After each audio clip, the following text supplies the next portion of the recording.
and welcome to the Deep Sea Podcast, a punk take on a science podcast about everything deep sea. I'm Dr. Thomas Lindley. With me, as ever, is Dr. Alan J.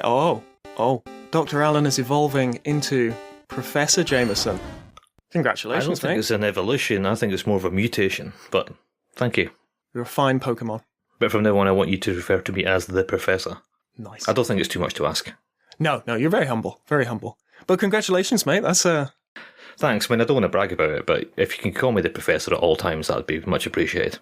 Fair enough. Okay, I'm Dr. Thomas Lindley, a mere doctor, but with me is the Professor. Thank you. It's a pleasure to be here, as always. Right, so what's been going on in the news recently? It's actually been a busy one, it feels. It feels like lots of stuff is going on.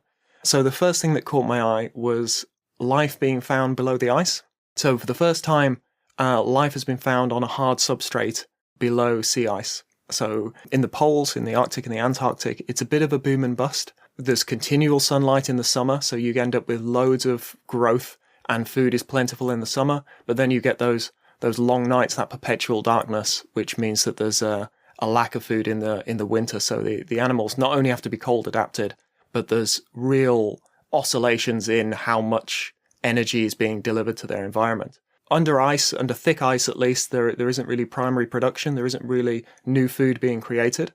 And the theory was that the further you get from the edge of the ice, the further you get from open water, the less abundant life will be as you're getting further and further away from where the food is created. And large mobile animals had been observed before, things like seals and fish, up to 700 kilometers under the ice. Compare that with the deep sea.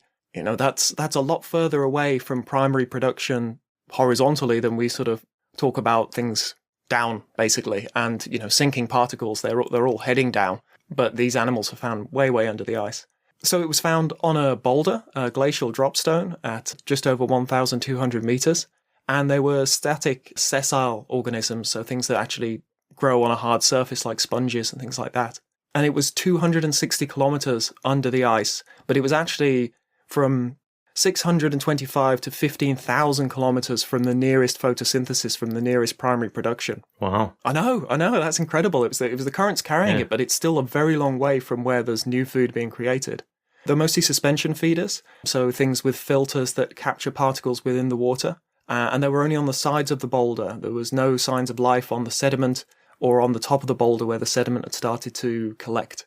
And most were stalked, which is something we quite often see where they'll try and move their feeding apparatus up into the water, up into the flow, away from the boundary layer around the boulder where the current will be sort of slowed down. So that's how we can tell that they're obviously feeding on things in the current because they want to get their filters out away from the rock that they're growing on. And morbidly, they'll be eventually smothered. So eventually there'll be enough material rain down on that boulder that it will get buried and that community will be lost, which reminded me a little bit of remember the pumice we saw, Alan, off New Zealand? Volcanic eruptions had created these little floating pumice stones, about the sort of size of a football, but I'm sure there was bigger ones that broke up. And it would just get colonized by barnacles, by the big stalked goose barnacles, and even crab larvae would settle on it. And weirdly, it wasn't, the one we found at least wasn't like a swimming crab. It just picked this tiny little world to live on. And it couldn't leave once it had metamorphosed into an adult crab. And eventually, the pumice will break up, or so many animals will start to grow on it that it sinks. And so that whole little microcosm, that little world, will sink away into the darkness and be lost. So a bit grim, that. Yeah, you got to pick your houses carefully. Don't move in. Don't metamorphose. A lesser-known fact about the under ice story. Oh, I used to know that guy. I was at his birthday party in Cambridge in 2006. There you go. Wow. Pop trivia for you. Was it a good party? It was. Actually, it was really messy. Oh, good. There we go. The Atlantic current was slowing. Did you see that piece? Yeah. Those are always not good pieces to read. That's when you know that there's something going on that you can't stop. That's the feeling of helplessness and futility. Like, you just get driven home when you hear these stories about the Gulf Stream's about to die, and you're like, oh well, it was great while it lasted. This is my total nightmare that we were talking about on a previous episode of the circulation to the deep sea stopping and the deep sea suffocating, and then that being it. But of course, such a massive issue is going to have huge problems for us as well. I mean, the extreme weather that's going on right now as well. Those currents are great for like averaging the the climate. I think you just leave it at that. Those currents are great. Make the Gulf Stream great again. MTGSGA. That's quite catchy. Not quite as good as MAGA, but... Nah, it's a bit more niche maybe, but no, I like that. But we should have a campaign of Make the Gulf Stream great again. Oh, so that's nice and grim. So we've got the pumice spiralling down into the darkness, and now we've got us, our planetary pumice, maybe spiralling down into the darkness. Do you think that's what Earth is? It's just an interstellar piece of pumice, which is temporarily being overpopulated, and it's the overpopulation that will eventually lead to its demise. It's a good analogy, isn't it? All life is fleeting, all systems are unstable. On any scale, we're just a little flash of light in an infinite darkness. But do you know what we need to do, Tom? What? We need to make the Gulf Stream great again. We do. I like that positivity. I like that sort of, come on. Yeah, just remember MTGSGA. Rolls off the tongue. You just sort of rattled something off on the last episode that really stuck with me. Turning the lights on in the vampire department is a line of poetry. You said that? You said that. When you were making fun of me for being a perv and looking at how vampire squid reproduce. So yeah, that's going on the merch as well. That's quite good, isn't it? I don't remember that. So, actually, while we're on the air and people are listening, how did Vampire Squid Day go? 14th, your Vampire Squid themed Valentine's Day. It was a nightmare because the toddler had other ideas. Not a big fan of the Vampire Squid then? Not a big fan of parents having time to themselves or any joy or happiness which isn't directly funneled towards him. Yeah. But someone has been turning the lights on in the vampire department, and there's been some interesting fossils found of vampire squid. Like right now, they're adapted to low oxygen conditions at sort of bathyal depths, just over a couple of 100 meters. But in the Mesozoic, they were a shelf species, or a shelf group even, and so they were found a lot shallower. And there was a massive gap between those two in the fossil record, but they reckon they found one to sort of bridge that gap, and are hypothesizing that developing a tolerance to low oxygen allowed them to colonize deeper into the deep sea, and it allowed them to survive the mass anoxic events. The things I'm scared about, basically, about these currents stopping and the deep sea suffocating. In evolutionary history, there's a few species that seem to have this low oxygen tolerance, and it might be a hangover from that time. So we now know a little bit more about the vampire squids. Lots of good vampire squid research going on. Yeah, quite right. And then finally, there was a really... quite an unusual paper making a case for plastic waste as a biodiversity hotspot. Essentially an artificial reef, as it adds a habitat that wouldn't normally be there. And of course, things will take advantage of that and grow on that. High diversity on litter, but... Yeah, I read that. Our previous comments about, just sinking something that's essentially litter and calling it an artificial reef.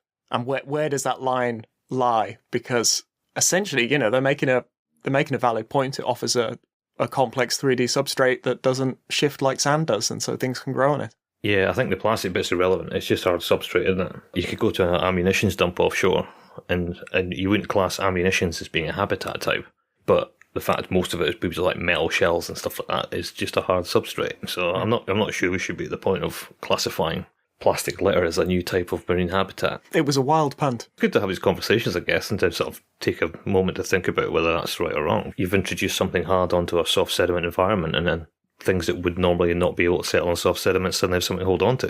Well, it's like those goose barnacles you're talking about. We say that invasive species are bad, but if you're the invasive species, you're like, what? Yeah. Historically, a goose barnacle grabs on a bit of pumice and it's only got I don't know, let's just make up some numbers, 100-kilometre range. And then suddenly it finds itself on a plastic bottle. It's like, woohoo, I'm all the way to Antarctica. And we're like, this is terrible, invasive species are getting further and further. But if you're the goose barnacle, you're like, I've never been to Antarctica before, this is actually quite nice. There's a fantastic irony to the human race arguing that other species are sort of alien and invading habitats where they're not meant to be. I feel an element of hypocrisy there. Because everything's just trying to survive, and if you land on an island where all the birds are fat and stupid and living on the ground, well done you. It's bad, but I can't blame the animal. Yeah, so I saw something in news which I thought was interesting. It's something that you and I, Tom, have dabbled with in the past, and it kind of leads on roughly to what we're going to talk about later, but 5 years ago there was a video feed from an ROV broadcast on Facebook. In that video, there was this strange-looking ctenophore, which is a comb jelly. It had these two big, long tentacles, which were quite unique. There's a guy called, I think it was Alan Collins at NOAA, saw it and went, ooh, that's a new species. 5 years later, he's described it, and he's committed the cardinal sin in taxonomy. So this is an ongoing, contentious part of science and taxonomy where the description of species, giving it a name. Basically, the rules are right now you can't name something unless you've killed it. And killing it provides a holotype, which means you've got a reference material deposited somewhere in a museum. So for forevermore, there's a point of reference you can go back to and say, this is what we're calling this particular species. And of course, you also get associated DNA stuff. But then where it becomes a tricky grey area is what do you do with the jellyfish? Because they don't preserve. They're very difficult to catch anyway. And even if you can, you put them in ethanol and they basically just waste away. So there's no point having a holotype. So that brings up the question then, can you name it without having caught it? And there's a quote in the story from one of the colleagues about, he says, you're talking about trying to pick up a creature the size of a tennis ball with a robot the size of a Volkswagen, right? With a guy controlling it with a joystick from the surface.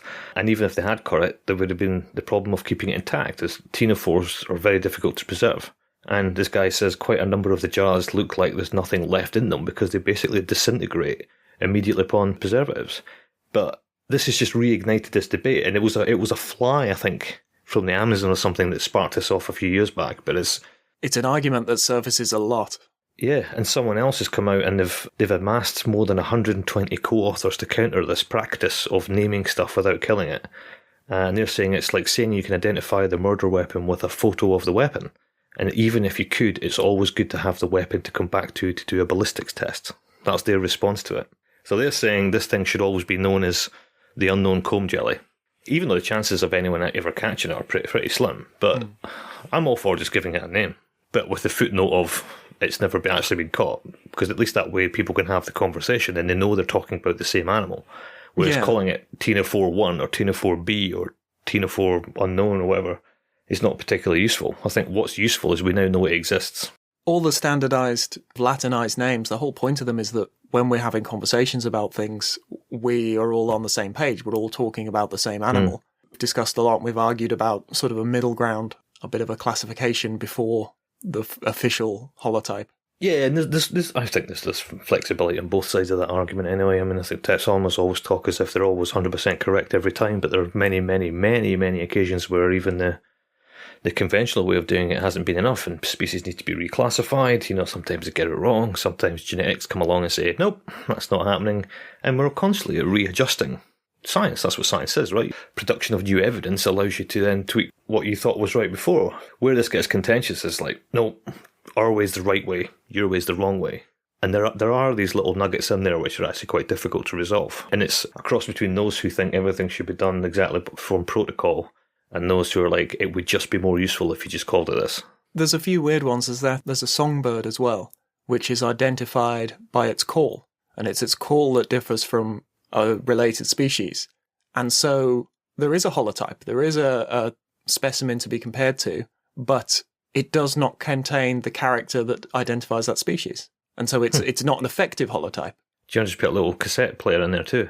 If you're looking at this bird, that would just make me sad. Here's the bird happy and alive.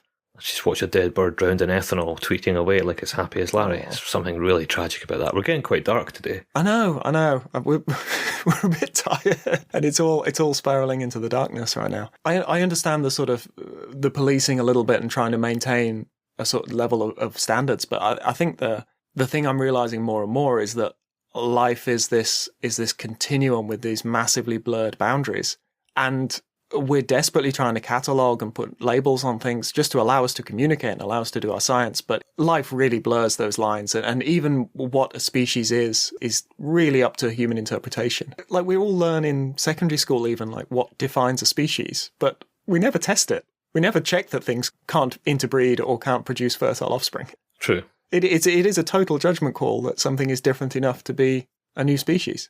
And that's based on experience. It's based on somebody who's an expert in that particular group. So on the subject of naming things, right, I think the subject of naming species and things like that is a subject for another one. But on this particular episode, we're going to talk about geology, because we haven't really spoke about geology much, but I think we talk about geology and particularly geomorphology, or the shape of the seafloor, and mapping and bathymetry and topography, and there's lots of little nuggets of interesting things in there. If you think about geomorphology and the shape of the seafloor, that shape is more to it than that. There's a story to be told in there. When you look at the maps of the seafloor, you see it contains the depths, it contains features within features, and the steepness and the aspect, and more importantly, the history of how it ended up the shape that it is now. So you can just look at a map and you've almost got like a 4-dimensional interpretation of what you're looking at, if you know what you're looking at, rather than it just being, oh, it's deep over there and there's a couple of seamounts over here. But people have been wondering about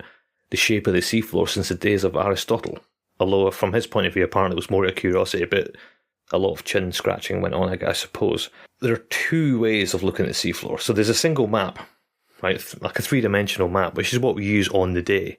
You know what the seafloor is like now. And then, it's like I say, there's this 4-dimensional thing, which is geological time. The first inkling of trying to understand the shape of the seafloor, from what I can figure out, goes back as far as Abraham Ortelius in 1596. And he produced the first modern atlas of what's the golden age of Netherlandish cartography, which is my favourite Netherlandish age of all time. And when inspecting these latest maps, he basically made quite a simple but quite revolutionary observation. He said, doesn't it look like South America and Africa seem to fit together? Right? It's like if you were to push those together, they kind of fit. That's weird, isn't it? Lads, come and check this out. The west coast of Africa seems to fit directly on the east coast of South America. That's weird. And everybody went, yeah. And then nothing happened for a few hundred years. So prior to the last quarter of the 18th century, our understanding and the visualization of the deep sea was largely derived from imagination, because there were no technologies available to really give it dimension. You just knew some bits were deep. So we felt it was sea monsters and encouraged by malevolent map illuminators. So Ortelius, he actually got a job called the Illuminator of Maps. You ever heard of an Illuminator of Maps, Tom? No. That's a job title, Illuminator of Maps, right? And what that is, it's the best job title in the world, but it's when you finish drawing a semi-useful map, or an incredible good map, depending on when you are, and you get bored and you start doodling sea monsters all over it, just to scare the bejesus out of drunken sailors. It's when you take the map and you make it really beautiful, and you do the big fancy text and the big first capital letter, and you make it look all and the wind blowing oldie. With a little face and cherubs and the octopus coming out of the water, and the here be monsters and all that kind of stuff. So that's what Ortelius did. And that's separate from making the map. Somebody makes an accurate map, and then you Alice in Wonderland it. Wow. Yeah. I assumed that happened at the same time. I think it's just because a bunch of drunken sailors must have knocked his pint over in the pub, and he went, I'm going to get my revenge on these guys.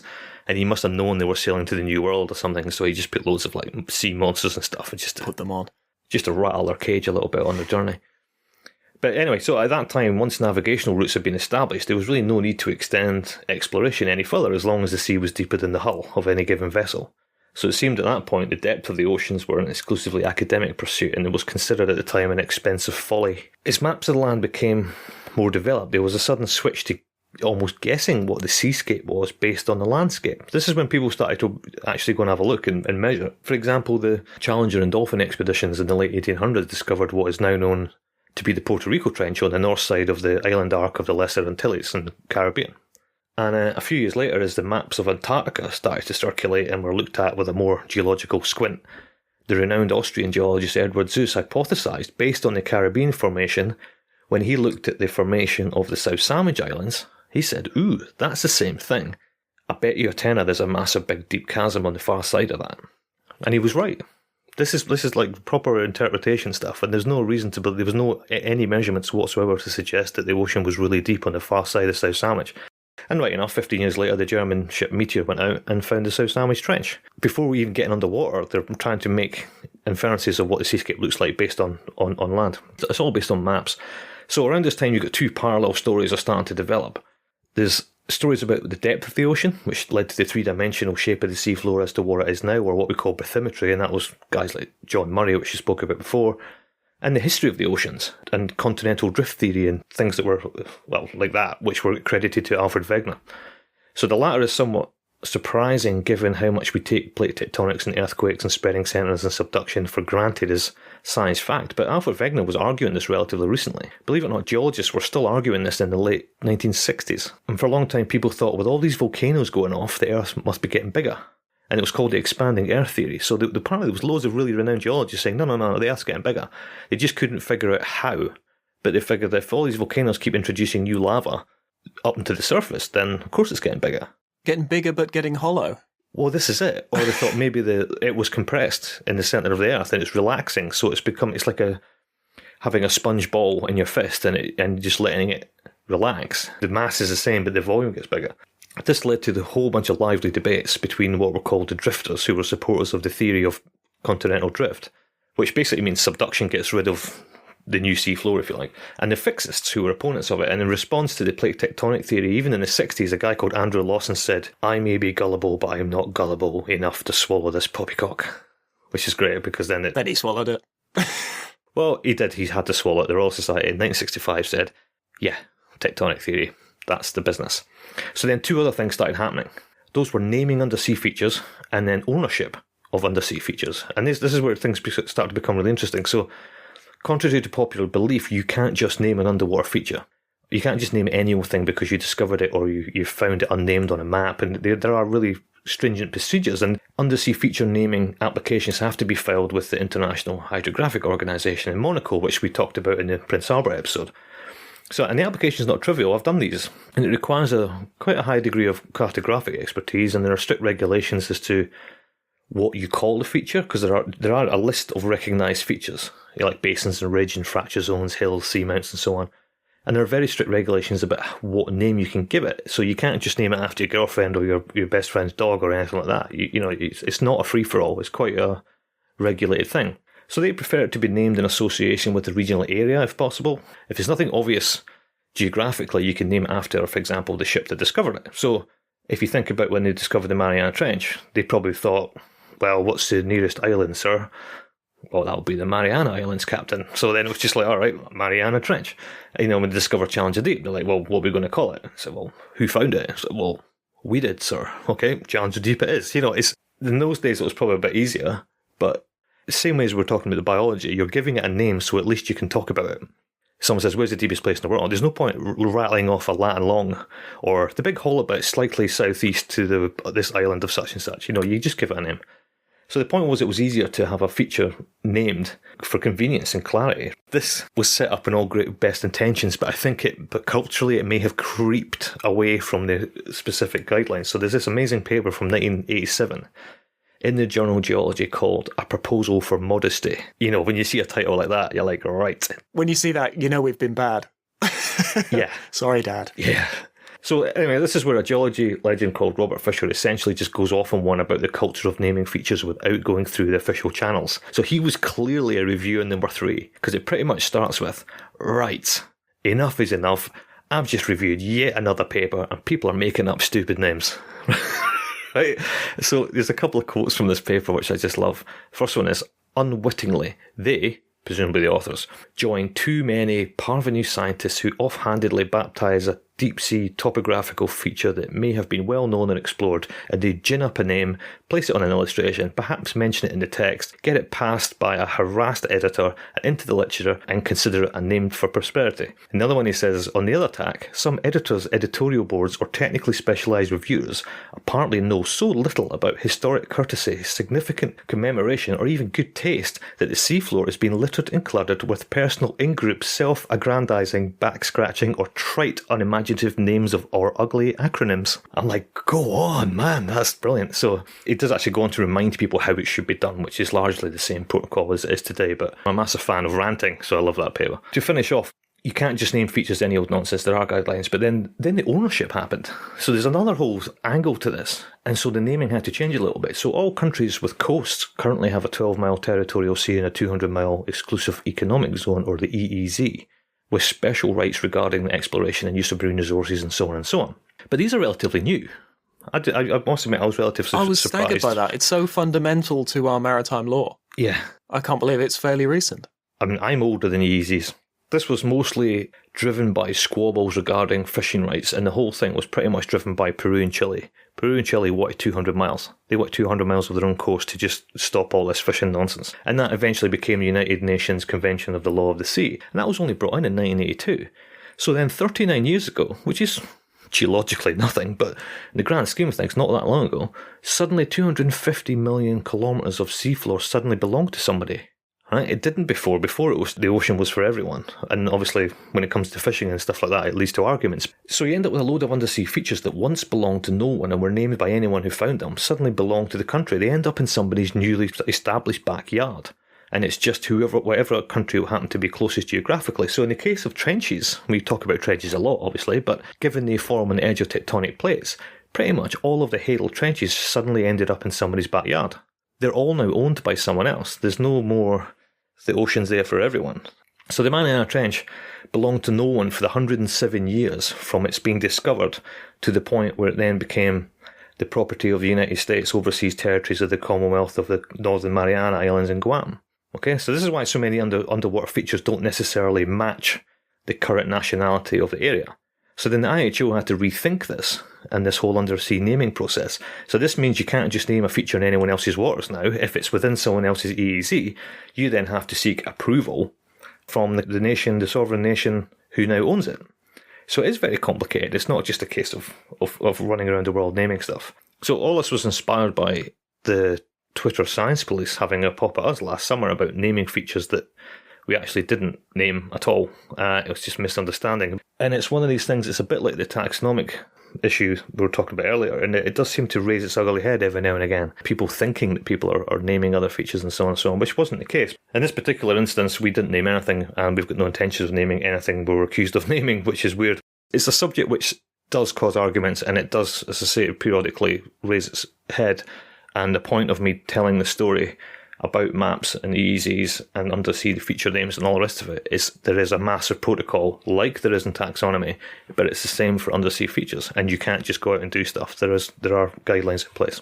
As per Robert Fisher's massive rant, his proposal for modesty, it still stands after all these years. I mean, you shouldn't just go out and try to name stuff by squeezing into literature. That doesn't work. You know, it has to be recognised by these international organisations. Solid. That's interesting.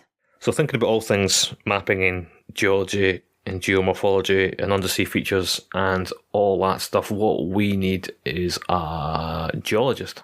Somebody who knows what they're talking about, at least. Yeah, do we know any? I feel there's someone we rely on heavily when this all gets a bit complicated, and we want to know what the rocks are thinking. And we want to know what the rocks have been doing in the past. We want someone to do forensics on the planet. Yeah, we need someone to explain why they haven't mapped the oceans properly yet. Actually, that's valid, because we get loads of stick about that. Yeah, we're forever hearing about how little of the Earth we've mapped and how we know more about Mars and the Moon and stuff like that. So we're going to have to get a geologist on to basically justify why they haven't finished mapping the oceans yet. Yeah, if we've come to the conclusion that it's a mapping problem, that when we know more about blah, blah, blah, blah, blah, it's about amount mapped, that's not our jurisdiction. Yeah. That's not our fault.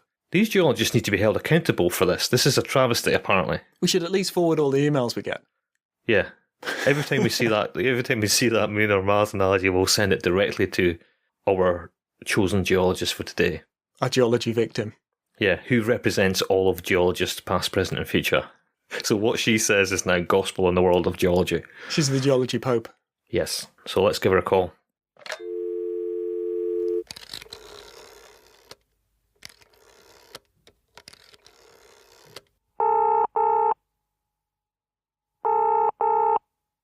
All right, so joining us today is our friend and colleague and practically a regular on the show now. It's geologist and explorer Heather Stewart from the BGS. Hello, Heather. Hi there, how are you doing? I'm all right. How are you? Getting there. Spring is in the air. It's feeling good. All right, that's a bit enthusiastic. I'm not sure we allow that on this show. You know me, Al. I know. Yeah. Right, so anyway, let's kick off. So for the benefit of, I know what you do because I've worked with you for a long time, but for the benefit of the listeners, tell us a bit about your expertise. What do you do in the world of rock knocking? So I basically study the shape of the seafloor and what it's made of. And also I do also look at what's underneath the seafloor as well. But basically I'm trying to figure out what has made the seafloor that way. Was it a process that occurred in the geological past, in the dim and distant past, or is it something that's been actively modified today, being actively moulded and shaped by ocean currents or changed by submarine landslides and things like that? So you're a marine geologist then? Because I know geologists have a different way of pigeonholing themselves. Sedimentary, metamorphic, yep. Glaciologists, yep. Metamorphic, yeah. We love them. People actually classify themselves as, no, I'm a metamorphic geologist. Is that a thing? Yes, very much so. Yeah, we've got our different sort of disciplines as well. So then why don't geologists call themselves deep sea geologists? Why is that an exclusive prefix to the biologist?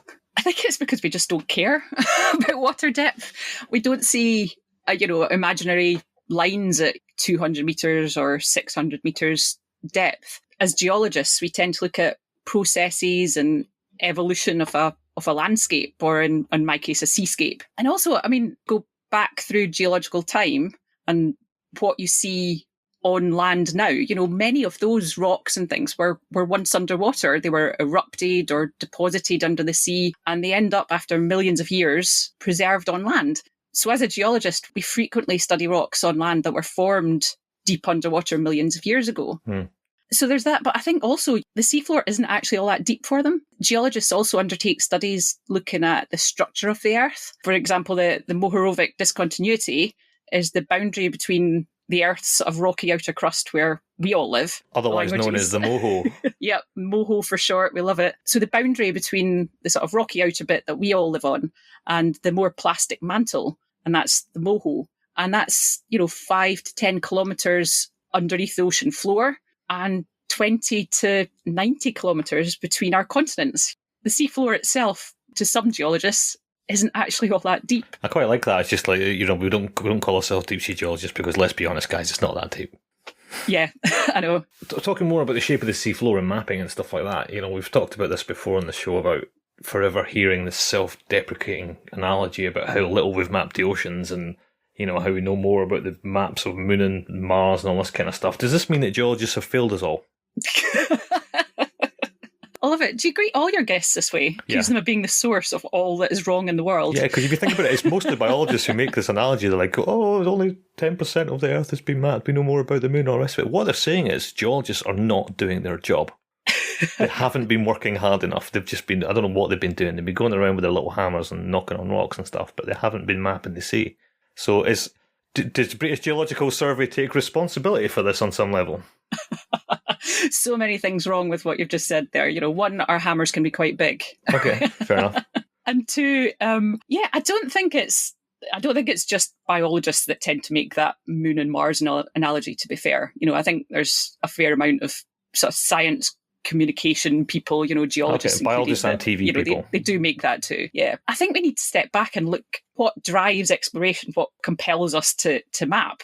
If you think that by the mid-19th century, ships had been crossing the Earth's oceans for 200 years, and so the coastlines of the land masses were reasonably well surveyed by that time, but little was really known about the sea beyond a few tens of metres water depth, like where you kind of could wade out into and hold your breath to dive down and have a little look around. But as time was passing, there was increasing pressure to explore the oceans. Some of that was in the name of science, Challenger expedition, for example. But you start to see more sort of commercial and military drivers, resources, territory, communication, the desire to have telegraph cables between Europe and America. You could only do that with better maps of the shape and composition of the sea floor.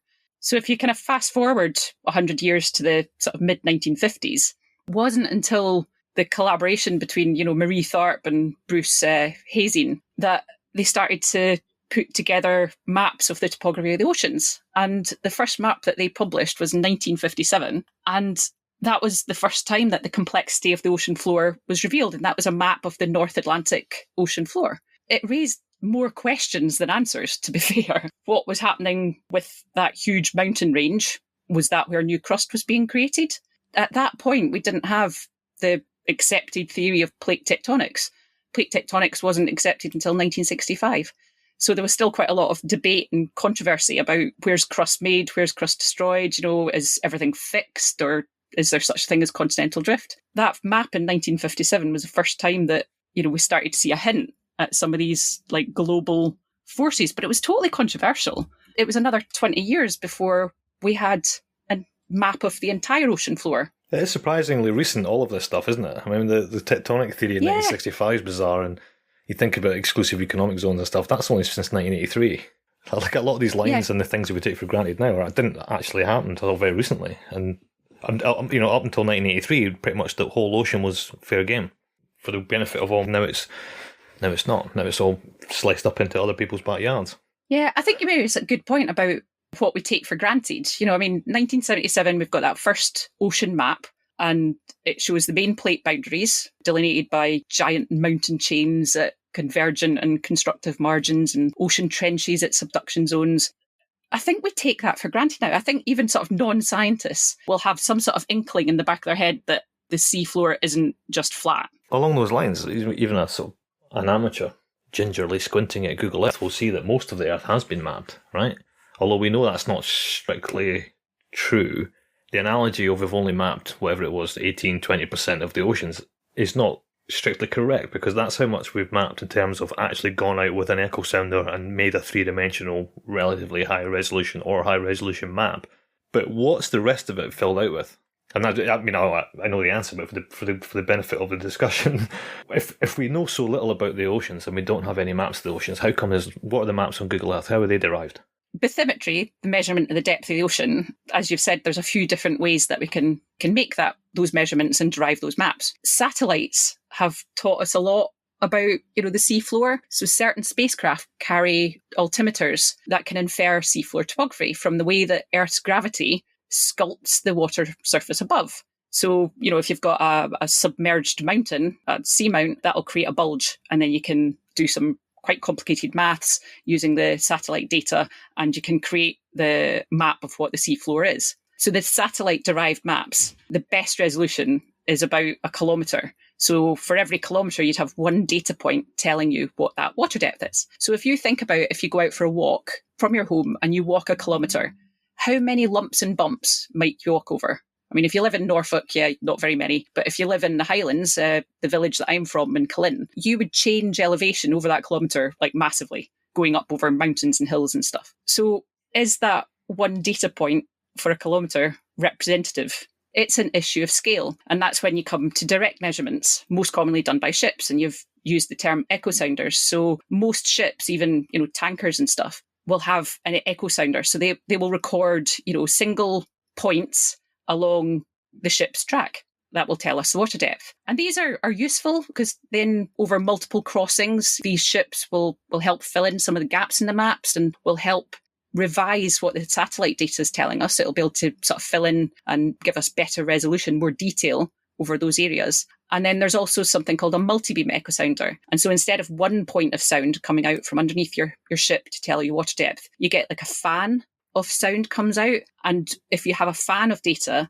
then it's kind of like mowing the lawn. You end up with a corridor of high resolution information, and you can just go out mowing the lawn with your multibeam and filling in the gaps. But I mean, it's all down to scale. I suppose for some studies, having 1 kilometre resolution is going to be perfectly adequate. But if you want to start to make some proper decisions or lay new cables, you need to get more and more detail. And that's where things like multibeam take. It's like these photographs you see of satellites that go up and like this, for example, they're going to go into an orbit around Pluto to photograph it, and you see the first photo and it's just this fuzzy golf ball in the distance, right? And that gives you a certain amount of information in that there's a planet there, and then as over the months you see it getting better and better and better until the point you end up in orbit and you're picking out craters. That's the thing, isn't it? At what point do you consider that to be right?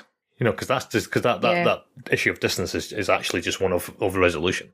I had a really cool analogy once, but I ruined it on a very low-key press release. It was on the back of some multi-beam work we had done, and I was made aware of this, I say in inverted commas, scientific paper. I won't say which journal it was in, but it was claiming that this author had found evidence of the canal system in the lost city of Atlantis, because in the North Atlantic off the Canaries, there's this weird grid, and then there's this enormous line that goes all the way back to Europe, which is obviously an underwater alien highway of some kind.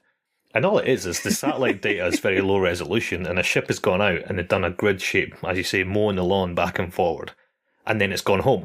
But as it's gone home, it's just gone back to port. Yeah, but what that is it's just a high resolution stripe through a low resolution background. So when I was trying to explain this, I was talking about if you could picture a Monet, an impressionist artist who's made this lovely picture of lilies on the pond, and you got Caravaggio to then paint over it in his style, like a 2-inch strip down the middle of it, without changing the composition of the photograph, just adding resolution, adding detail. It would look like there's a stripe in it. Yeah. It was just nonsense, but it is weird when you look at Google Earth, you do see these big long structures, and that's nothing to do with the seafloor. That's just a ship that's gone over it and filled in some detail. We're at a point where we can say we've mapped 100% of the oceans. It's just that 80% of it's a really bad resolution, but it's not like there's going to be more big Mariana Trenches to be found. We know that where all the deep bits are now. It's more to do with not understanding a lot of the smaller features or the features within features. Yeah, definitely. But there's also kind of just even have a baseline data is the only way to identify change. change and rates of change are crucial in so many disciplines. There's also, I guess there's an element that we didn't know that we needed the data until you get the data, and suddenly you've got a bunch of questions that we didn't even know that we needed to ask. We've been on a survey together, Alan, and we've discovered submarine landslides that nobody knew were there. And they're right adjacent to a heavy populated margin. And you suddenly realise, right, okay, these are a geohazard. How old are they? How big are they? Has it impacted this shoreline before? What's the likelihood that it might do it again? The information that you can only get from detailed maps is the only way that you can answer some of these things. Yeah, I get that in terms of, there are particular areas of interest that, it's very important that you understand it. But I'm just trying to sort of unpick this idea that everyone seems so unbelievably disappointed with marine scientists because they haven't mapped the oceans. So my question is, if I could snap my magic fingers and the entire ocean was suddenly mapped to the highest resolution possible, would that instantly change the way we think about the Earth based on what we already know? We don't have enough people to even look at that. I'm not sure anything. There'll be a great change in understanding of the planet the next day. It would still take years and years and years for people to unpick that, but it's a weird thing to want to strive for because it doesn't necessarily give you all the answers, because you still need to go out and do work. You still need to get underwater. And the analogy there is we're always banging on about how we've got better maps of Mars, and then it's okay, so why have we just spent billions of dollars putting a rover up there? I thought the maps were all we needed. Because now we've got the maps, and now we can ask and answer specific questions with targeted sampling. I mean, you're right. Yeah, the maps it's almost like the starting point. I love the fact that we've got this big aspirational goal to map the world's oceans. I love that. I love, lots of people are getting on board to contribute data, but we need to know what is there so that we know what questions to ask. But there's a lot of geologists, we're still, when we're trying to put concepts and trying to piece together the processes that have led to a certain seafloor feature, or thinking about the multiple overprinting of different things, we'll get out pens and pencils and sort of sketch it out. It's just our brains are wired up. We're very visual people. Geologists, I think, are very visual. So do you see maps as being this weird, abstract, artistic storytelling platform? That if once you make a new map or someone presents you with a new map, or even if it's seismic data, do you just see it as data, or do you see it as the history of that area is suddenly unfolding as you subconsciously decipher all these bumps and cracks and depth gradients and so on? Because I see it like that now. I never look at the globe the same since I started doing this. I do little lectures on stuff like this and talk about, why is Japan the shape it is? People never even thought about that before. Why is Japan? It's a kind of weird banana shape. And then you start looking at the tectonics and the triple junction. It's like, it's the only shape it could ever be. And the whole thing tells a story, and you can explain why countries are the shape they are. And I don't think most people really would get that. So I see it as a kind of almost artistic storytelling platform. Definitely. Going back to your first point, do you see it just as data or something visual, and you're unpicking the evolution of the area and it becomes art? Yeah, all of that. There's always active debate at my work about what colour ramp to use to colour up your data. My colleague Dayton Dove, he is the king of the colour ramp. He just manages to create the nicest colour ramps to really accentuate his data, and it really helps him tell the story about what it is that he's showing. The way that we display the data is key. It's kind of, it not only sort of brings in other scientists and helps you tell your research stories better, but it's crucial for engaging, with the public. We have regular open days at my work, and the bathymetry that we show, they always just capture the imagination of people. And we do cheat though, don't we? Because we just published a paper recently that had a section in there about how underwater features are always presented in the abstract. So the colour ramp is data, but it's not real, right? So of course, like the Mariana Trench is not rainbow striped, but that helps you kind of visualise it. It's 50 Shades of Brown. 50 Shades of Brown, or every shade of the rainbow. So in reality, it's 50 Shades of Brown, but we always put quite a heavy vertical exaggeration on these things to bring it out. So when you watch things like Blue Planet and stuff, the trenches are always these big, huge, super steep things. And in reality, they're actually not very impressive at all. So we'll maybe put this on the podcast page. It's a figure we did when, if you show a picture of Mount Everest, you're like, oh, that's Mount Everest. If you put the same vertical exaggeration on Mount Everest that we normally put on Mariana Trench, it looks absolutely ridiculous. It looks like something at Lord of the Rings. Yeah. And that's the weird one. So even what people visualise in terms of undersea features is still not actually really that true. There's a big high probability that there's a lot of vertical exaggeration on that. I think you're wrong when you're sort of saying, it's not that impressive. It bloody is. The seafloor is just an absolute myriad of different shapes and textures and processes that are all just left waiting for us to unravel and to tell a story about. Actually, one of the coolest features I remember is we did a paper a while back, and it was, if you look at the trenches off New Zealand, like Kermadec and Tonga and so on, they're, particularly Tonga, it has these big long ripples at the bottom of it. You know, and on the map, when you look at the map of the Pacific, it's just like, yeah, there's a trench down there. If you look at the trench, you go, yeah, there's big long ridges at the bottom of there. It's only when you start to put yourself in the bottom of the trench, those ridges run for like hundreds and hundreds of miles and are about 2.5 kilometres high. If they were on land, some of those features, they would be wonders of the world. Yeah, absolutely. But because they're buried down at 10, close to 11,000 metres, somewhere in the South Pacific, they just look like bumps and ripples on the bigger map. And it's only when you get your sort of GIS and get your tools in there and start looking at the actual size and go, what if I was stood next to that? What would that look like? Suddenly you're like, oh, the Grand Canyon is nothing compared to this. I think that's really cool. Yeah. That's what I like about stuff like that, when you start rummaging around in all these far-off places looking for interesting things. Well, I'm reminded about, the first project that we worked together on, the habitat heterogeneity. We'd met through the Marine Alliance for Science and Technology Scotland. Nice plug. I know. Just I hope the guys are listening. That's MASTS for short, by the way. And you sent me a lot of your seafloor photographs. So, because you'd been going to these trench environments for years and years and years, you had all these seafloor photographs, and you said, could you do me a favour and just maybe cast your geological optical balls over them and give me an interpretation? So I did that. And then I started looking on things like Google Earth, or there's other sort of big data repositories like Jebco, for example. And I started looking at bathymetry to get a bit of context for where these photos were taken, which parts of the trench, was it on the underriding plate, the overriding plate, and started to see all of these amazing features, just as you've described. But I suppose there's also a little cautionary tale in that as well. And we went to the Kermadec Trench back in 2017. And do you remember there was the seamount? Oh yeah, the lost seamount. That was so I had interpreted, and we'd published it as well. This picture of the bathymetry. You don't have to tell people we published it. I love it. So there's all these sort of what we call bed-related faulting, which are these big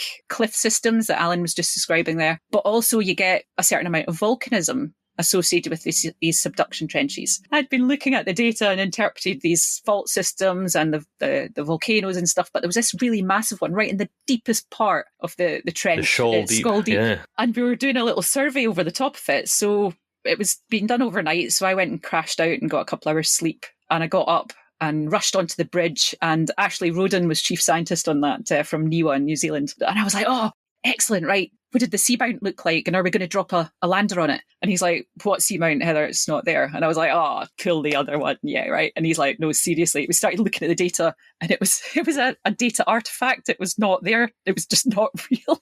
We'd planned to do all this sort of science around this bloody seamount, and it just didn't exist.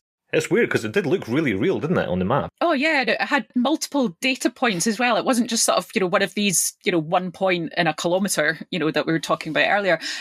It had multiple data points associated with this feature. I wanted to actually submit that to the IHO to have it officially named the lost seamount, and under the description, just in very small font at the bottom, say it's also invisible. Yeah. I was asked by some school children, it's like, oh, do you like proving people wrong? The old maps, do you like going, oh, well, actually, this is what's there. And I was like, well, actually, those earlier maps were snapshots in time based on the best available data at the time. And I'd like to think that we're adding to the story, we're adding to the narrative.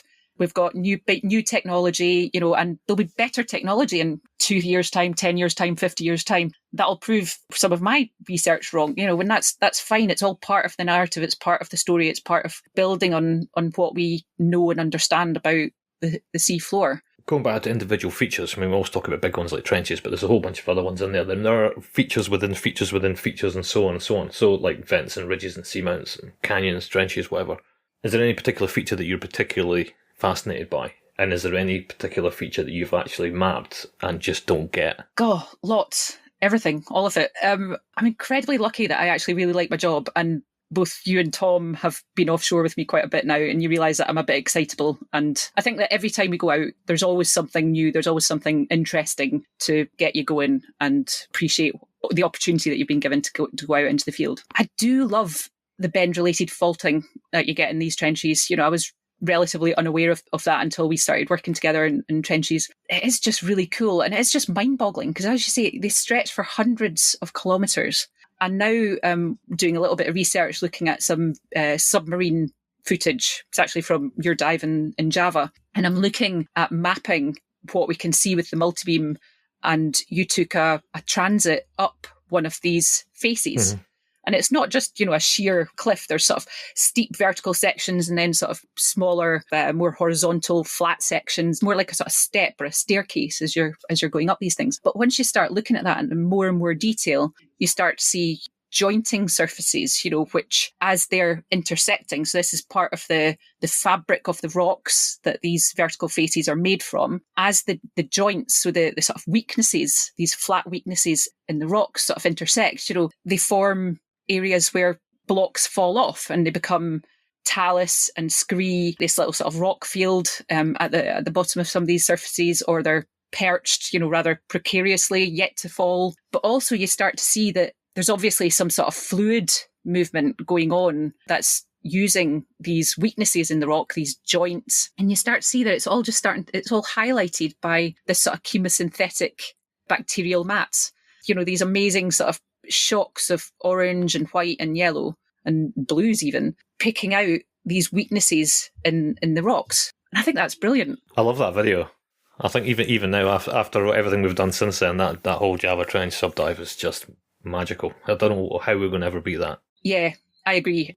Actually getting eyeballs on one of these bend-related faults that we've been mapping using multibeam data, actually being able to get some eyes on it is telling us a lot more. But that's how we chose that site, because the whole point of that whole expedition was to get a guy down at deepest point, so he did his dive, and then said, okay, there's going to be a second one, where you're going to go? And that's where we pull out the maps, we'll look at the echo sounder data, and it was literally like no one's ever been anywhere near this place, no one's ever been near this depth, so we could actually go anywhere. The whole dive was based on, there's a big steep wall there. Yes! Basically, no one's, we might as well, because we've been on the bottom, so let's just pick a feature, because everything's quite exciting. Yep. Speaking of which, in your 20-year career... Oh, God. Is that giving away your age? Oh, my God, yes. Have your 40-year career, what are the highlights? What's the thing that, if you were forced to retire now, if you were fired right now on the spot and escorted off the premises... Gosh, I love the fact that we went from retiring to just getting fired just on the spot. Yeah. Heather, clear out your desk. Here's a little cardboard box, put your things in it. If that were to happen, what would be the thing you look back on and go, that was cool as? From just a sheer, this is just one of the best things that I've ever been part of. It has to maybe bizarrely be that first trench trip. So December 2015 down to the South Shetland Trench. Oh yeah. It was my first trench expedition, but it was the whole thing. It was just all of it. It wasn't so much the science that we were down there to do. It was just the experience of it. I'd never been to the Southern Ocean before. It was my first trip down south. It started with sailing out of Punta Arenas and going through Glacier Alley. Oh, I remember you. The southern tip of South America. Yeah, that was quite funny. That was quite funny. Never seen such happiness. It was just fantastic. And it just got better from that point. We sailed over Drake Passage. It was flat calm. It was like a mill pond. I've never had such calm weather. They still gave us a certificate for surviving the Drake's Passage. And it was like, thank you very much. It was rather pleasant. And then that following day, when we're heading towards Livingston Island, which is part of the South Shetland archipelago, that was it was breathtaking. I mean, the sky was just the brightest cyan blue. The sea was calm. There were humpback whales, there were penguins, but it was the glaciers and the marine terminated glaciers and icebergs just everywhere. And we just stood out on deck for about 8 hours, getting frozen to the bone. Just fantastic. I like Deception Island. I thought that was cool. Remember we had to go break the ice on it, so it was just in the middle of this caldera that had frozen over, and they wanted to get supplies to the base, and they couldn't get the rib off the ship, so the ship just spent all afternoon just smashing into the ice sheet, just breaking it up. It was fantastic. Yeah, just this sort of sea ice. But I mean, before we even got into Port Foster, which is the natural harbour at Deception, do you remember we had to sail round it to look for evidence of volcanic hazard? That's right, yeah. I was like, oh, as a geologist, I was like, this could not get any better unless there was actually just a little eruption nearby. It's just, I mean, the whole trip was just like amazing. And I know that we're talking a lot about the deep sea and trenches and things, but another part of my research is that I look on the marine environment around about the UK, and the seafloor around about the UK preserves the imprint of past glaciations. So the last glaciation that happened around about the UK reached its maximum extent 30,000 to 24,000 years ago. So I think coming from that and looking at past glaciations and then actually going somewhere and seeing actual marine terminating glaciers and icebergs up close and personal was just... And we've done polar visits twice amazing. Since then as well, haven't we? We've been to north and south since then. And I mean, that was just fantastic as well. You know, we went up and saw, you know, we went up to 80 North. We had cocktails next to a calving glacier in Svalbard. Oh, it was the noise it made. Boom. That was the freaky bit, isn't it? You're just sitting there chatting away, mind your own business, and then the entire earth just goes brrr. I did a dive. That's right, you did a dive. Are you now officially the deepest diving British female of all time? I think so. I think John Copley has said that, and he kind of does quite a lot of research into this sort of thing. Yeah, so yeah, I think I am. It's quite cool. Congratulations. Yeah, that was fantastic. And like we were just saying about the Java dive, getting down and being able to see the seafloor, make decisions on the spot about what you maybe want to go and investigate, you know, an amazing opportunity. And to sort of dive a seamount in the Arctic Ocean is definitely a career highlight. Yeah, so before we go though, could you just have a word with all of the geologists and tell them to sort of like buck up their ideas and finish the rest of the map? Because a lot of people are complaining. A lot of people are upset by this. Yeah, I'll go to my director and just ask her to sort of redeploy every single geologist to map the oceans. Yeah, I'll write a proposal now. The truth of the matter is it's going to be like painting the Forth Road Bridge. Yeah. It's never going to be fully mapped. As soon as we finish mapping it, you're going to start again with the old stuff with the newer tech. The more I think about these analogies, I mean, it started off as a bit of a rant, but the more I think about it, the more I think it's almost slander. Well, I just worry that it sets the precedent that stuff will be done, that it will be finished. Yeah. As soon as it is all done, we will start again with the new tools and the better resolution, and then it'll be 4D. Then we'll have time in there as well. Yeah. Why do any of us get up out of bed in the morning? To bang our heads against this futility. It's all futile. Could I ask a couple of questions, Heather? No. Yeah. We talked about the sort of inferred data and the directly acquired data and how that led to what looks like roads but is in fact just a vessel moving back and forth. But the other one that gets brought up quite a lot is the sort of Mayan pyramids and things like that. And my understanding has always been the data as it comes in is a point cloud. It is just dots of measurements at a certain point. We then, when we process it, we put that into a grid. And if the data is very sparse, the grid will be populated as a flat line, essentially, as a flat surface, because there's no other data to put in there. Yep. So you get this little stepped pyramid like coming up. And it's just low density data. Yep. And you've maybe just got that one point, which is the top of your pyramid. And then everything else is just sort of the software filling in the gaps. Algorithm going, yep. And it creates this step. I know, it's just brilliant. The analogy I could think of is it's if you take a photo of a flower with your digital camera and then you zoom right in until you can see the pixels and then you can just go, look at all these squares. That can't occur in nature. Yeah. It's clearly a robot daisy. There's a whole team of folk that just pick apart Google Earth and they're all getting excited over anomalies in the data, not in the Earth. Yep. And they all think they've found Atlantis or the Mayans. People look for stuff that they want to see, regardless of the science that's presented to them. So that's not going to go away. The flat Earth thing has taken such a hold. Anyone who's been to sea and has travelled over the ocean, it just... I was just about... We must be linked somehow, Tom. I was just about to say, I wonder what flat earthers think about this whole mapping all of the oceans, or even just the sort of global map that we've got at the low resolution. Apparently we're just making it all up to keep this conspiracy going, but like it wouldn't work. Like even when we're planning how much fuel to take, we've sailed the places that they said aren't joined up, and it didn't take 4 weeks and we didn't turn around. It's a great thought exercise. It's a great, like, how do we separate valid science and data from pseudoscience, and how... And I think the majority are just having fun. I think it's like an ARG. It's like okay, let's start with this.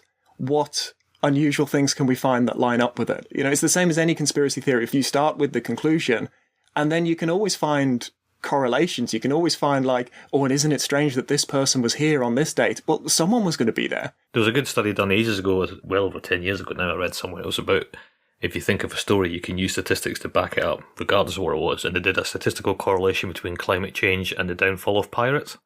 When the CO2 levels started to soar was around the time people stopped pillaging the oceans and it's quite a strong correlation. So ever since the pirates stopped doing their thing in the Caribbean, the temperatures have gone up. That's when society started going downhill. So we need to get those pirates back out, get more cannons, doubloons and parrots and wooden legs and all that stuff, and get back out there. Cornish accents. Yeah. And creating maps. You're going to have a map of where it's buried. Yes, we're back to maps. Come full circle. Oh, it's like we have a plan. Yep. Last question of the day. What's the best party you've ever been to? Gosh, the best party. There's been a few over the years, haven't there? I wouldn't know. Finishing the 5 Deeps in Svalbard, having a barbecue in about 8 degrees, but outside in front of a glacier, drinking cocktails, having a barbecue. We'd just finished going around the world. I had done my first and only submarine dive. Yeah, that was pretty epic. That's the one with the creaky glaciers.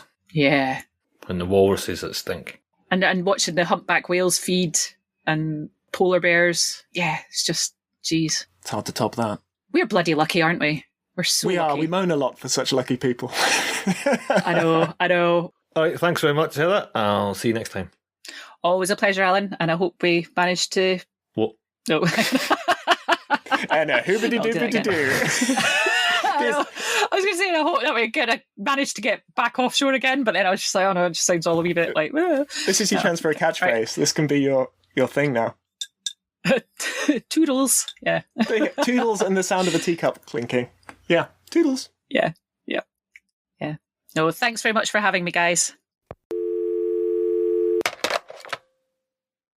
So, thank you very much, Heather Stewart from the BGS, and also thank you, Heather, for agreeing that our vastly understudied and undermapped oceans is, in fact, the fault of geologists. So you're now held accountable. So Was that the conclusion to that? I mean, I was doing the sound tech stuff, but I don't remember her confessing. She did confess. Well, yeah. It was inferred. It was heavily inferred. She and the entire discipline of geology are currently holding their heads in shame, saying, "I'm sorry, we've only managed 20%, and we've been at this for ages. Sorry, it's at best a C- for geology." I feel a bit mean for raining on everyone's parade as they're searching for Atlantis, but there is actually stuff on the seabed. There is actually signs of human habitation, and the places that are submerged now that used to be on the land, and you can see signs of that. So I called upon my mate Dave. Everyone's got a mate called Dave, but this one's my one, who is a marine geophysicist who works in archaeology. So I had a little chat with him, and he also, unfortunately, like anyone who's known me long enough, started sharing embarrassing tales from me at sea. We were chatting earlier on today, Dave, and there are actual things on the seabed, aren't there? There are actual interesting archaeological things. There are some things do exist on the seabed. Is there anything that you were speaking to, anyone you were speaking to, that you had a specific thing in mind? Are these people looking for Atlantis, or? There's a lot of looking for Atlantis. There's a lot of lost civilizations. There's a lot of perfect road networks, which are actually just the track of a survey vessel. And there's lots of Mayan pyramids, which are just really sparse data being fitted to a grid. Yeah, I think that's part of what a lot of it is. And yeah, the gridding algorithms that they can use can produce a whole load of random effects.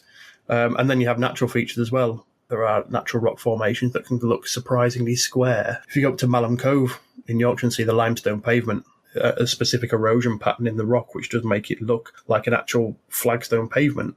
Because the crystalline structure of the rock itself is uniform and sort of geometric, and then the weathering sort of reveals that on a macro scale. Yeah, exactly. Yeah, you can get these, they're called joints, that kind of run through, or the rock itself, and they're just planes of weakness, and they can be quite straight. And then when you start eroding through these planes of weakness, it gets preferentially eroded away, and so you do get these very kind of like straight fissures, which just in plan view then looks like a nice paved surface. But there are genuine preserved sort of, not just shipwrecks and things like that. There are like terrestrial human and habitation. Oh yeah, down definitely. There. You do get a lot of sites. I mean, they're not Atlantis. Oh well, I don't know. Maybe it is down there.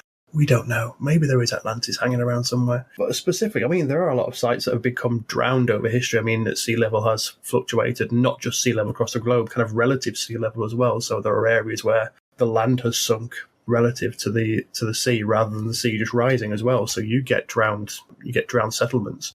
You do get quite a few out in the Mediterranean, a place called Pavlopetri, which is the one that immediately springs to mind, which is a whole drowned town. And because it's in the Med, and they can do cheating archaeology down there because it's very nice shallow water and it's all warm and clear, you can actually dive down there and you can see kind of the remains of the town actually on the seabed. And that has been mapped out quite extensively in the past. A bit close to home, there's a place called Dunwich in East Anglia. In the past, go back to Anglo-Saxon times, it's interpreted to have been along the same size of what London was at the time, actually. It was a very important port. And obviously East Anglia has a lot of coastal erosion, and just over time the coast eroded away and the town fell into the sea. And they've actually found, by doing geophysical surveys and by diving down there, they've found actually large masonry blocks at the approximate locations of where these are supposed to be. So the remains are still there on the seabed. So this does exist. Things do exist on the seabed. But it takes a little bit more frowning, a little bit more peering through the data. I know just from chatting with you track quite a lot of rivers, and the whole of the North Sea used to be terrestrial, didn't it? It used to be land. Yeah, so that's it. I mean, going back in time past, the modern civilization, back into, I guess, what people call the Ice Age, but the Ice Age itself was a series of Ice Age advances and retreats. And obviously when you build big ice sheets, the water has to come from somewhere. And so when big ice sheets are formed during these periods of glacial advances, sea level drops. And the North Sea itself, I mean, as you know, you've been out there enough times, it's pretty shallow. It doesn't take a great deal of sea level drop for the actual North Sea to become dry land. So there are whole swathes of time during, prehistory, as I should say, where the North Sea has been dry land. You can actually see the remains of these landscapes either directly on the seabed. If you look at bathymetry data from the English Channel, for example, you can actually still see river channels actually still on the seabed from when this environment was dry land. And we know that this dates to a time when humans were occupying that landscape. So there are aggregate dredging areas around the UK coast, for example, and from these areas there have been various things coming up, such as hand axes, and then other faunal remains, so mammoth teeth, one that comes up every so often, antlers from deer and things like that. So we get an idea of this kind of large landscape. Everyone talks about a land bridge between the UK and the rest of continental Europe, but it was actually, and the North Sea wasn't, or at least the southern North Sea, was an entire landscape. And that was exposed for, thousands of years as just an extension of the landscape that we know today. I mean, it must have been quite impressive actually coming up on what is the coastline now. I mean, if you imagine coming upon like the cliffs of Dover or something like that, I was just wondering from that, the seabed level, and it's it would have been huge. What's a day-to-day in the life of a marine geophysicist working in sort of archaeology like? I work in kind of commercial archaeology, so it's similar to on land. So on land, if they want to build a housing estate, there are a certain number of steps that they have to go through to get the consents through the environmental assessment and the historic environment, as it's known, and so archaeological assessment are all part of this. And so the same principle applies offshore. So if they want to build a big wind farm, which is kind of the massive major industry offshore in the UK at the moment, they need to go through a similar planning application process to what you do on land. A standard day, like most people's at the moment, is probably sitting at home in front of a computer screen. But no, we get a lot of geophysical data in from survey companies, and it's a case of running those through our various bits of processing interpretation software and looking for anything either on the seabed, so shipwrecks being the obvious one that people tend to think of, aeroplanes as well, and then for the prehistoric environment stuff, so looking for evidence of these drowned paleo landscapes, which, as you said earlier, tracing rivers, a lot of it is to do with identifying past river channels. Two reasons being that river channels are quite good landscape markers. You're only going to get rivers when you're on land. But another thing being that we know from comparison to terrestrial sites that you do tend to get kind of prehistoric sites kind of clustered around river channels. If you've got to guess where people were living, it's a good place to start. It is, yeah. Rivers were kind of the roads of the prehistory. We tend to look for these places, and they can give us an indication of where people may have been living in this kind of drowned landscape. Very cool. We used to be a bit of a double act back in the day with the marine pre-development stuff, with you handling the geology and me checking on all the wee little animals. But actually, I'm surprised I'm allowed in here. I don't do fish. Am I allowed on this? This is the fish-free episode. Oh, this is fish-free. Oh, that's okay then. I've got a special fish-free pass. You're allowed to come on and talk about sand, but only once. That's it. So we used to both go to sea. You had a Tales from the High Sea as well. as a bit of a double feature. Actually, should we talk about your first trip offshore? I've got to stop getting people on this who know me. Your first trip, you were seasick in a flat calm tied up alongside Aberdeen Harbour, weren't you? I was very seasick for a lot of the first trip because it was a lot of nerves as well. I was quite nervous. But you weren't even at sea. Nope, just a little bit of shimmy of the vessel was enough to get me throwing up. I think they were quite worried about that because it's not something you can fire someone over, but I know after hiring anyone new, the company is very, very interested in how are they at sea, how are they in weather. It's such an odd thing, isn't it? Because, I mean, you go and you get this job and you go and you have your medical and whatever else, but there's nothing really in day-to-day life or at uni or anywhere else other than, like odd day trips. And suddenly, right, you're now going to be on board for 2 months. And there's no way, it is some people deal with it and some people don't. And it's not fair on both counts. It's you can't fire someone for being seasick, but you also can't expect them to live in a place where they're constantly nauseous. I'd have hoped if someone got that seasick, they'd probably leave. Didn't we know a captain who... There was something medical, like he had a stroke or something, and then he was seasick, having never been seasick in his life before. Oh, yeah, he was very seasick, wasn't he? Yeah, I remember. And that's a career ruiner, right? Yeah. You've risen to captain. It's not like us scumbags who could go and do something else. Yeah. I'm unapologetic about how seasick I am. It still happens. I get my sea legs in sort of after 3 days, and I work really, really hard during the mob, knowing that I'm not going to feel well. So sometimes I miss out on the sort of shore leave and the fun and games. Setting the lander up, I know off by heart that takes 16 hours. Those 16 hours are much easier in port than they are when I'm trying to get my sea legs. Moving from the proper offshore big survey vessels to the little coastal vessels that I'm more used to these days, I'm sometimes quite terrible. Oh, Small no, little boats, ones are rough. Yeah, they bounce around. Especially a catamaran or anything that's really wide. A job that we did on the south coast, on what was a fairly large catamaran that had a draft of about 0.5 metre. And it was an absolute flat calm. The thing was rolling around. And I went up into the wheelhouse and the skipper standing there shouting at the boat and shouting at the sea, going, "Where is this coming from?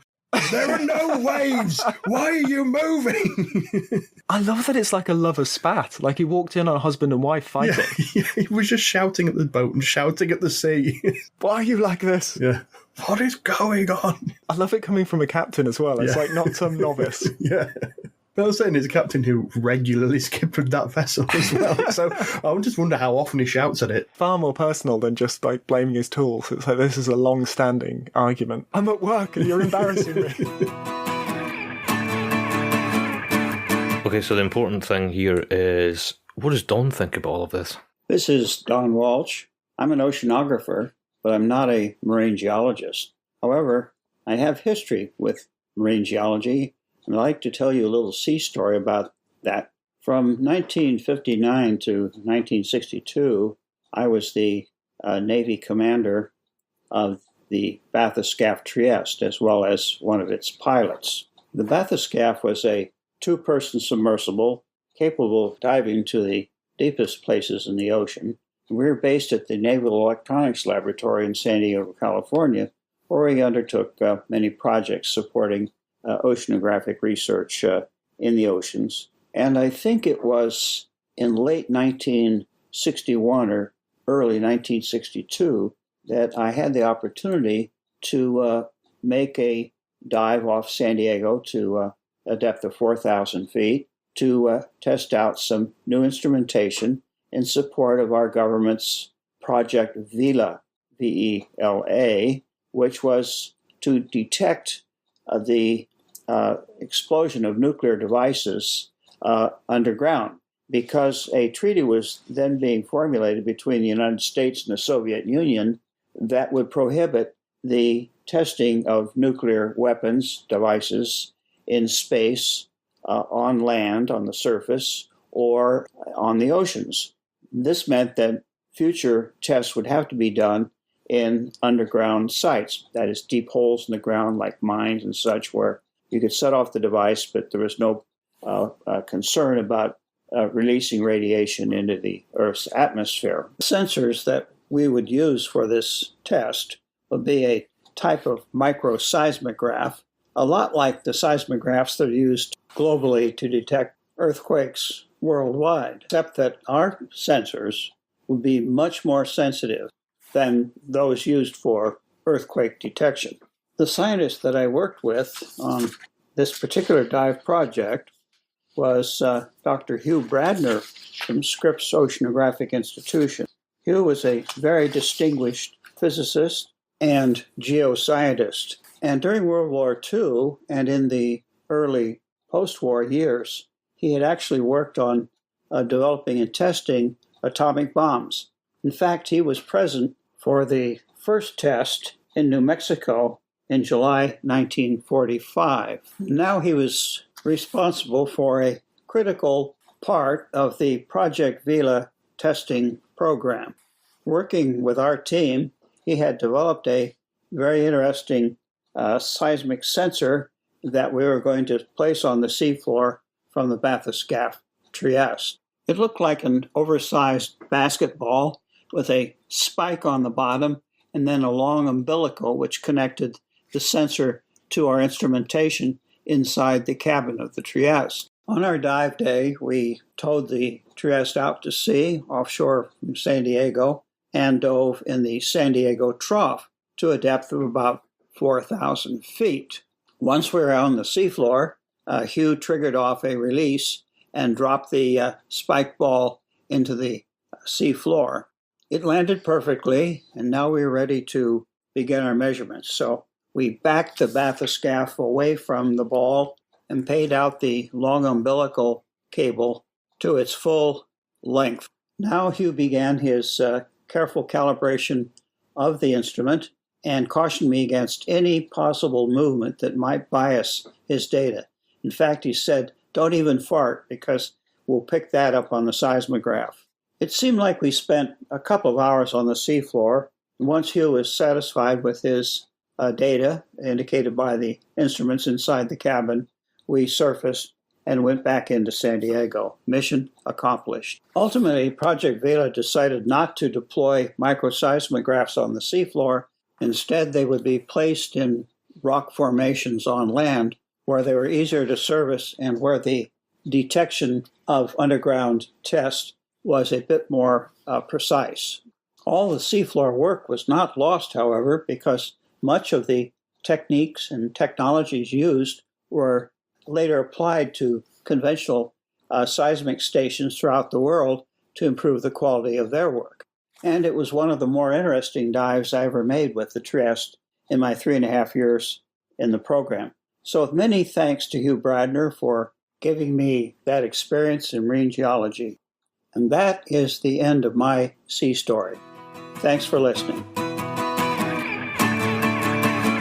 And that concludes this episode of the Deep Sea Podcast, our geology special. We would love to hear from you, and we'd love actually your tales from the high seas. If you've got any stories of adventure, if you work offshore, or anything to do with the ocean really, any interesting tales of adventure we're looking for, either email them in and we'll read them out ourselves, but feel free to record a little voice memo and send them in and we'll try and cut them in. We know what we've done. We've had some good adventures, but we'd love to hear yours. So the email is podcast@armatusoceanic.com, and I'll put that in the notes so you can find that there, and we'll deep see you next time.